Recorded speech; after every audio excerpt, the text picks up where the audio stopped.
Ma sœur m'a dit, si tu ne gardes pas les 4 enfants, ne prends même pas la peine de venir. Nos parents l'ont soutenu sans hésitation. Alors, j'ai répondu par texto, cool. Dans ce cas, mes 14 000 € ne viendront pas à Noël non plus. J'ai annulé tous leurs projets de voyage. En quelques heures, mon téléphone a explosé. C'est pendant le dîner chez mes parents que ma sœur a lâché la phrase qui m'a transpercé le cerveau. Si Chloé ne garde pas les 4 enfants, alors elle ne devrait pas prendre la peine de venir à Noël. Elle a dit ça comme si elle portait un toast. Tout le monde a ri. Même mon père a gloussé comme si c'était une sorte de blague entre eux. Ma mère n'a même pas levé les yeux de son assiette. Ce n'était ni une suggestion, ni une question. C'était un ordre, donné nonchalamment devant toute la famille, comme si elle parlait de la météo. Je suis resté là, figé, mâchant de la dinde sèche et ma rage. Il n'y a même pas eu un moment de silence. Personne ne m'a demandé ce que je pensais. Personne n'a scié. C'était juste, oh, bien sûr, Chloé restera derrière pour garder 4 enfants de moins de 10 ans pendant que nous autres irons dans les Alpes boire du vin dans un jacuzzi. Le pire dans tout ça? J'ai payé pour tout le voyage. Chaque détail, le chalet de luxe, les vols surclassés, la location du SUV, les forfaits de ski, les rendez-vous au spa, la livraison de produits d'épicerie fine a été couvert par moi. 14 000 €. Ma sœur a prétendu qu'elle et son mari avaient eu une année difficile financièrement. Mon frère et sa petite amie venaient d'emménager ensemble et ne voulaient pas commencer leur relation avec des dettes. Et mes parents, comme d'habitude, ont agi comme si l'argent était un problème, même s'ils venaient de refaire leur cuisine pour la 2e fois. Je gagne bien ma vie. Je ne suis pas marié, pas d'enfant.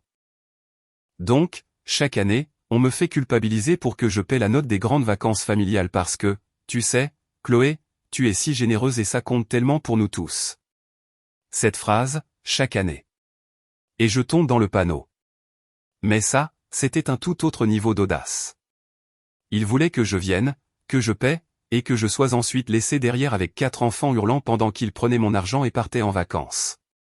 À Noël, je n'étais même pas incluse dans le ski, les dîners, le chalet, juste la garde des enfants. Comme si j'étais l'employé de maison. Je n'ai rien dit pendant le dîner. On m'a appris depuis l'enfance à ne pas faire de vagues. J'ai juste fait un sourire crispé, aidé à faire la vaisselle, serré tout le monde dans mes bras pour dire au revoir, et je suis rentré chez moi. Mais quelque chose en moi s'est brisé sur le chemin du retour. C'était différent. Ce n'était pas juste un malentendu ou quelqu'un qui avait oublié de m'inclure. C'était planifié. C'était coordonné. Et personne, pas même une seconde, n'a pensé à me demander si j'étais d'accord. À 1 h du matin, j'ai appelé ma tante. C'est la seule dans ma famille qui voit les choses clairement, qui écoute vraiment quand je parle. Elle n'a même pas eu besoin de toute l'histoire. Il ne te mérite pas, Chloé. Et il ne mérite certainement pas ton argent. Alors, j'ai ouvert la discussion de groupe de la famille, j'ai fait défiler tous les messages de planification suffisants, les liens vers l'itinéraire dont ma mère était si excitée, et j'ai tapé « cool ». Dans ce cas, mes 14 000 € ne viendront pas à Noël non plus. Ensuite, j'ai appelé l'agent de voyage et j'ai commencé à tout démolir, chalet, vol, forfait de ski, location de voiture, courses disparues, remboursées, effacées. J'avais tout mis sur mon compte parce que c'était plus simple comme ça. Plus simple pour eux, apparemment. Je me suis assise et j'ai attendu. Ça n'a pas pris longtemps. Ma sœur a appelé en premier, 2 fois. Puis elle a envoyé un texto, « Qu'est-ce qui se passe, bordel ?» Puis ma mère, « Tu ne peux pas être sérieuse, Chloé. » Puis mon frère, « Tu gâches Noël pour tout le monde. » Personne n'a demandé pourquoi je l'avais fait. Personne ne s'est excusé. Ils paniquaient juste à l'idée que leurs vacances gratuites tombaient à l'eau. Mais j'étais calme pour la première fois depuis des années. Cette fois, ils s'en étaient pris à la mauvaise sœur. Le lendemain matin, j'avais plus d'une douzaine d'appels manqués, 3 de ma mère, 2 de mon père, 4 de ma sœur, quelques-uns de mon frère. Même le mari de ma sœur m'a appelé, ce qu'il n'avait jamais fait auparavant, sauf si cela concernait une batterie de voiture ou un problème avec leur Wi-Fi. La discussion de groupe familial a explosé. Ma mère, Chloé, ce n'est pas le moment pour ce genre de drame. Nous pouvons en parler. Ma sœur, c'est quoi ton problème, bordel? Tu gâches tout. Tu as sérieusement besoin d'aide. Mon père, ce que tu as fait était mesquin et extrêmement blessant. Tu vaux mieux que ça. Mon frère est resté silencieux, mais sa petite amie est intervenue pour la toute première fois avec « Waouh » pour une histoire de babysitting. Elle était à environ 3 commentaires d'être bloquée. Pas une seule personne n'a demandé pourquoi j'étais contrarié. Personne n'a reconnu que ce que ma sœur avait dit était complètement déplacé. Tout ce qui les intéressait, c'était le voyage, les plans, la commodité que je fournissais habituellement sans me plaindre. Je n'ai répondu à rien de tout ça. J'ai juste laissé le silence faire son œuvre. Puis, vers 14 heures, ma mère a essayé de régler les choses. Elle a rappelé et a dit qu'ils avaient trouvé une solution. Traduction, ils avaient tout réservé à nouveau dans mon dos. Un chalet différent, des vols moins chers, maintenant en classe économique, pas en premium, pas de location de SUV, moins d'activités. Apparemment, ils avaient tous mis de l'argent en commun pour sauver les vacances. Elle a dit qu'ils aimeraient toujours que je vienne, juste pour aider un peu avec les enfants. Je lui ai demandé quelle partie de « je ne suis pas la nounou » elle n'avait pas comprise. Elle a dit que j'étais égoïste, que ce n'était que pour quelques jours, que je ne devrais pas punir tout le monde pour un seul commentaire de ma sœur. Je lui ai rappelé que j'avais payé les 5 dernières vacances familiales. Elle s'est tue, puis a dit qu'elle ne voulait pas se disputer. Plus tard dans la soirée, j'ai reçu le texto officiel « Chloé, puisque tu ne veux clairement pas faire partie de ce Noël, nous avons décidé qu'il est probablement préférable que tu restes à la maison. Nous parlerons au Nouvel An. Bise, maman. » C'était tout. Aucune prise de responsabilité, aucune excuse, juste un exil silencieux. Ça m'a fait plus mal que je ne l'aurais cru. Non pas parce que je voulais y aller, ce n'était pas le cas, mais à cause de la rapidité avec laquelle ils se sont retournés contre moi. Dès que j'ai cessé d'être utile, ils m'ont mis à l'écart. Comme si je n'avais jamais compté en dehors de ce que je leur donnais. J'ai fixé ce message pendant un long moment. J'ai pensé à répondre. J'ai pensé à déverser des années de ressentiment accumulés, mais je ne l'ai pas fait.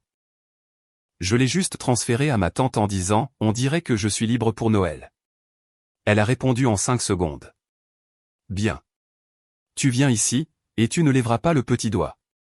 Sa maison n'est pas luxueuse. Il n'y a pas de motoneige, ni de jacuzzi, ni de dîner de traiteur, mais ces Noëls sont authentiques. Ils sont chaleureux. La nourriture est faite maison. Les cadeaux sont attentionnés. Les gens vous demandent comment vous allez et attendent vraiment la réponse. Et personne ne vous refile 4 enfants en appelant ça une tradition. Pendant ce temps, les retombées de mon annulation continuaient de s'accumuler. Apparemment, le chalet moins cher n'était pas aussi bien. Les nouveaux vols leur imposaient 2 escales.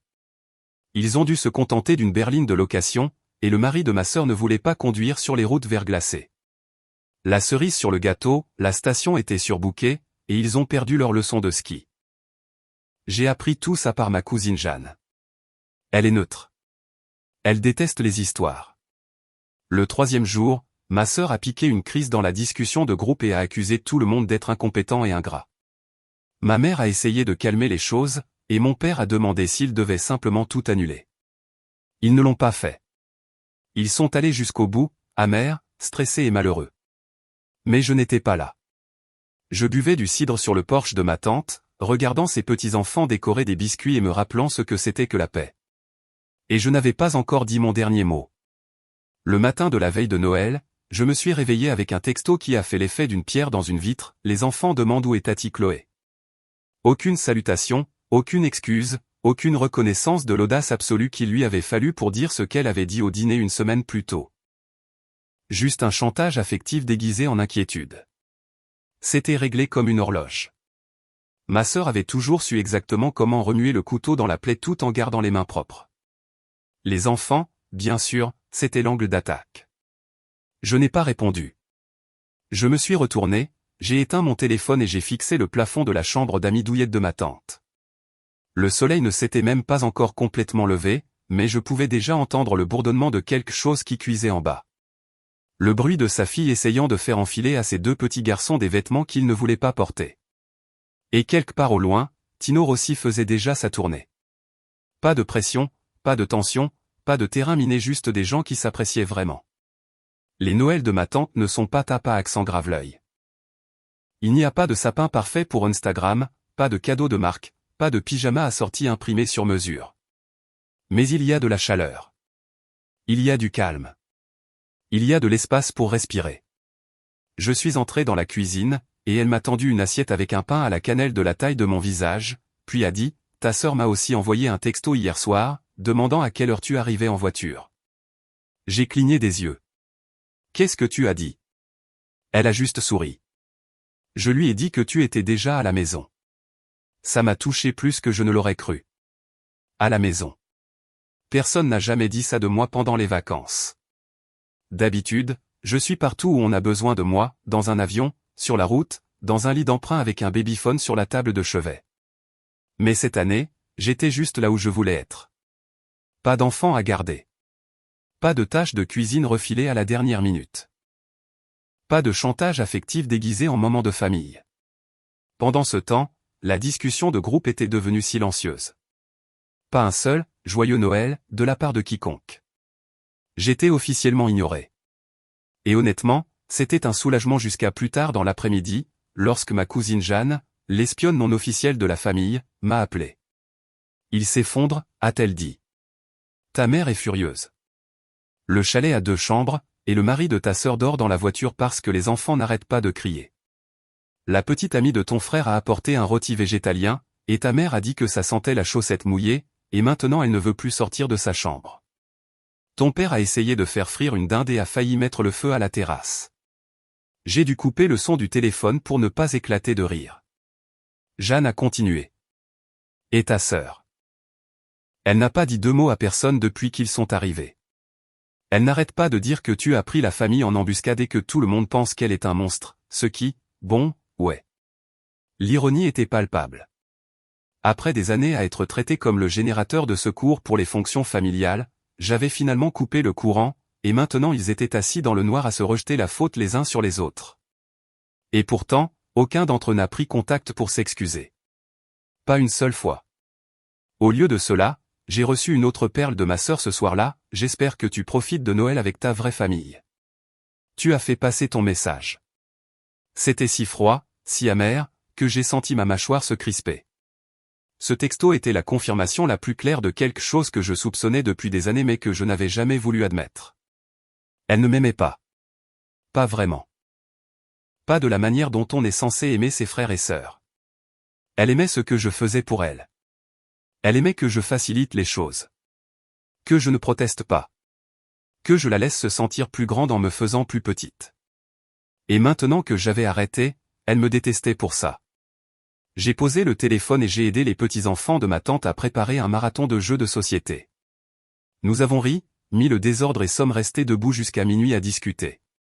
Et pour une fois, je n'ai pas eu l'impression de manquer quoi que ce soit. En fait, j'avais l'impression d'avoir enfin cessé de passer à côté de tout le reste. Après que les enfants se soient couchés, ma tante m'a tendu un verre de vin et s'est assise à côté de moi sur le canapé. Elle n'a rien dit pendant 1 minute, se contentant de fixer le feu. Puis elle a dit, « Ils ne changeront jamais, Chloé. Pas à moins que quelqu'un ne les y oblige. » Je lui ai demandé ce qu'elle voulait dire. Elle m'a regardé et a dit, « Tu les as protégés des conséquences toute ta vie. Voyons comment ils gèrent un peu de vérité. » Je ne lui ai pas demandé d'expliquer. Je n'en avais pas besoin car le regard dans ses yeux me disait que ce n'était pas fini. Et pour la première fois de ma vie, je n'avais pas peur de les perdre. Le 26 décembre, j'étais encore en pyjama, assise au comptoir de la cuisine de ma tante avec une part de tarte au pacane et 0 regret, quand elle a levé les yeux de son téléphone et a dit, « Alors, juste pour te prévenir, ta sœur pourrait t'appeler aujourd'hui. » J'ai cligné des yeux. Pourquoi? Elle a souri de ce sourire calme, presque dangereux, que j'avais vu exactement 2 fois auparavant. Je lui ai posté quelque chose.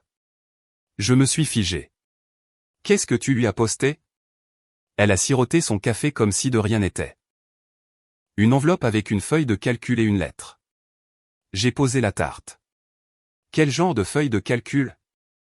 Elle s'est levée, a ouvert un tiroir et m'a tendu la version imprimée. C'était organisé, codé par couleur et daté jusqu'à 5 ans en arrière. Tout ce que j'avais payé, les vols, les locations, les courses, les billets d'événements, même ce Noël il y a 3 ans où j'avais couvert tous leurs repas et les cadeaux pour les enfants parce que ma sœur disait qu'elle était fauchée et que mes parents étaient à sec à cause de réparations dans la maison. Total, 44 000 €. Je suis resté à la regarder, bouche bée. Je n'avais même pas réalisé que le chiffre était si élevé. Tu as gardé tout ça, ai-je demandé. Elle a haussé les épaules. Tu m'as envoyé les reçus.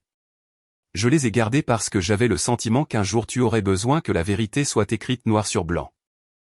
Et comme il ne voulait pas l'entendre de ta part, je me suis dit que j'allais l'aider à atterrir là où il ne pourrait pas l'ignorer. Je ne savais pas si je devais rire, pleurer ou simplement être admirative de cet acte de vengeance silencieux. Mais elle n'avait pas fini. La lettre expliquait simplement que tu les portes à bout de bras depuis des années, et que peut-être cette année, il était temps qu'ils apprennent à voler de leurs propres ailes.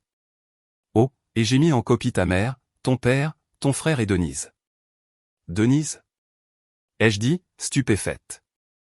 Cette femme ne m'a pas envoyé de texto depuis 2016. Elle est toujours en train de chuchoter à l'oreille de ta mère. J'ai pensé qu'elle devrait voir d'où venait réellement l'argent. C'est là que j'ai compris. Ma tante ne s'était pas contentée de me défendre. Elle avait lancé une opération de grande envergure. Une bombe de vérité silencieuse et dévastatrice, emballée dans la joie des fêtes. Mon téléphone a commencé à vibrer avant que j'aie fini ma tarte. Un appel est arrivé. J'ai refusé. Puis un texto, pourquoi nous ferais-tu ça, Chloé? À nous? Comme si j'avais volé quelque chose. Mon frère est intervenu 20 minutes plus tard, tu as pris tout le monde par surprise. Tu n'aurais pas pu nous parler en privé. Ça m'a fait rire.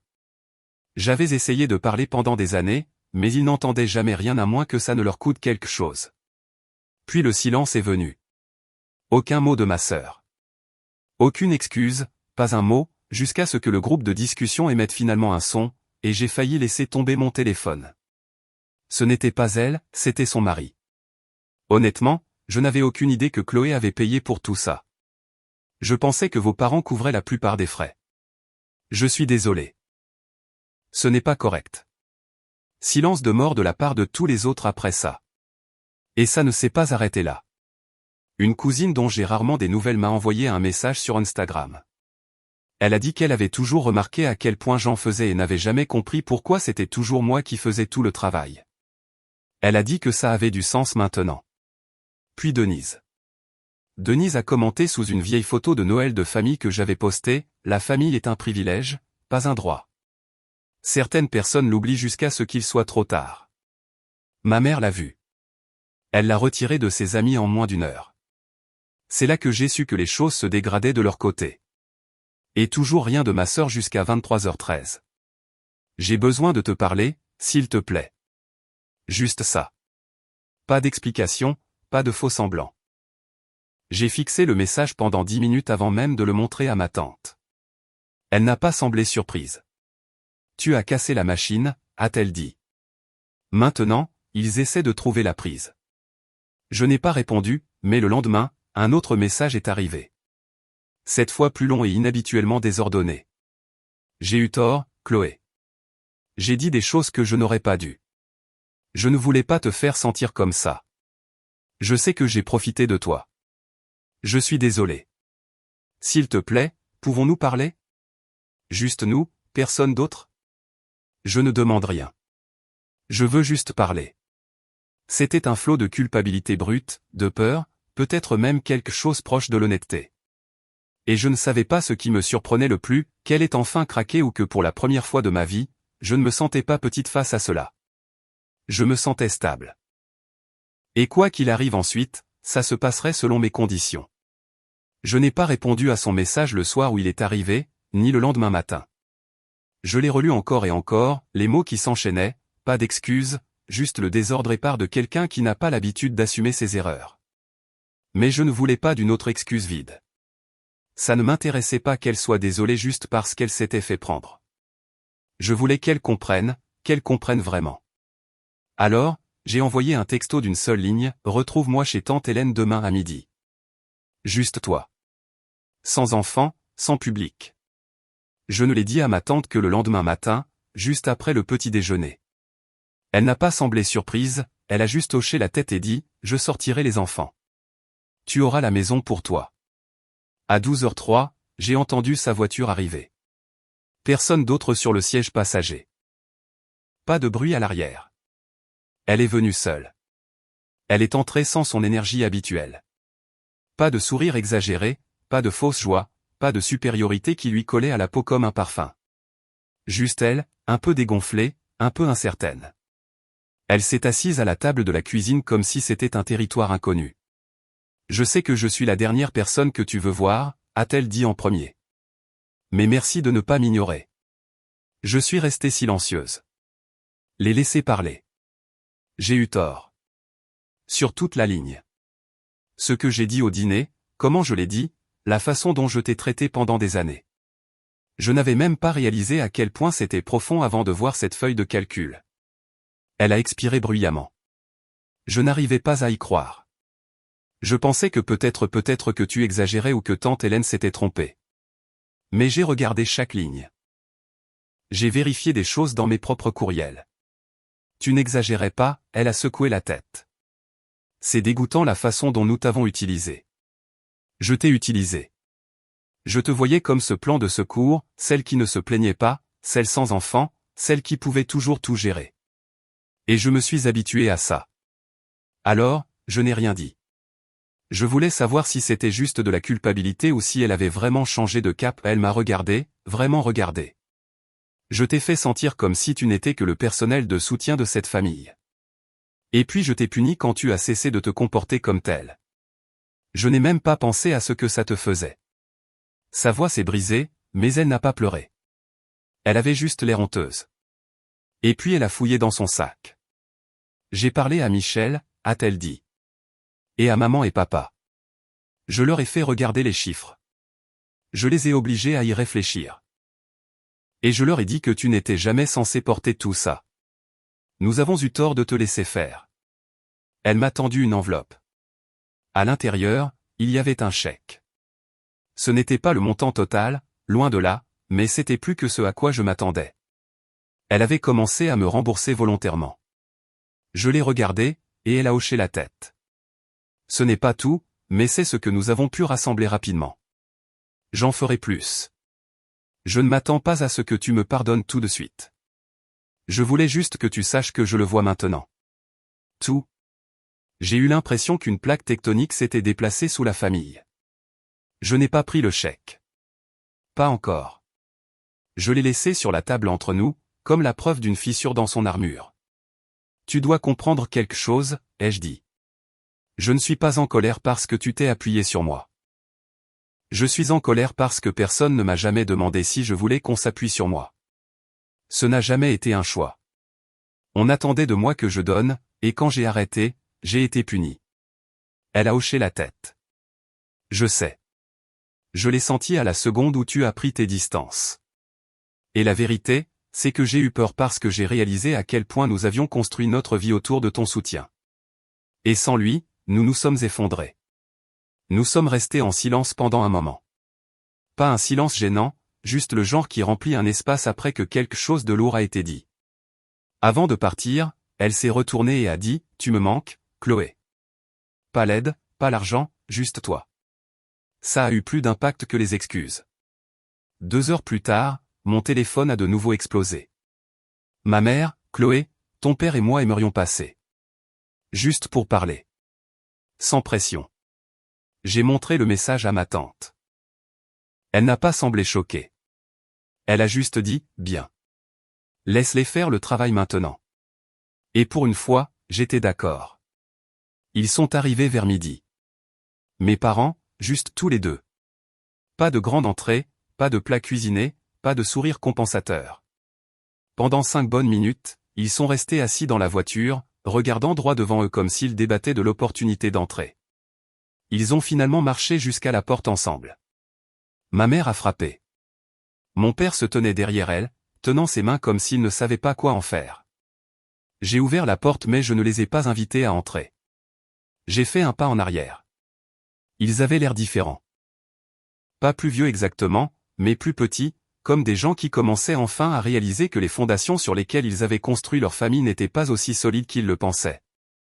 Nous nous sommes assis à la table de la cuisine, la même où ma sœur s'était excusée la veille. Personne n'a parlé pendant un long moment. Puis mon père a commencé.